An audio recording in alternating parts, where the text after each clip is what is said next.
فإن كذبوك فقل ربكم ذو رحمة واسعة ولا يرد بأسه عن القوم المجرمين 147 অতঃপর যদি তারা তোমাকে মিথ্যাবাদী বলে তবে তুমি বল, তোমাদের রব সর্বব্যাপী দয়ার অধিকারী, আর তার আযাব অপরাধী কওম থেকে ফেরানো হয় না।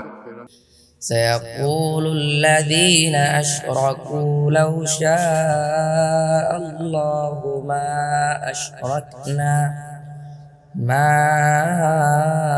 أشركنا ولا آباؤنا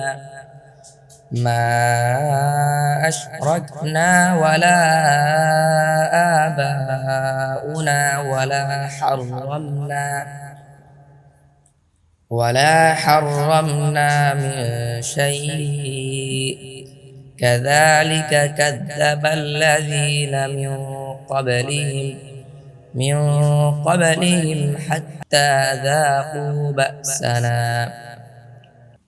قل هل عندكم من علم فتخرجوا لنا إن تتبعون إلا الظن وإن أنتم إلا تخرصون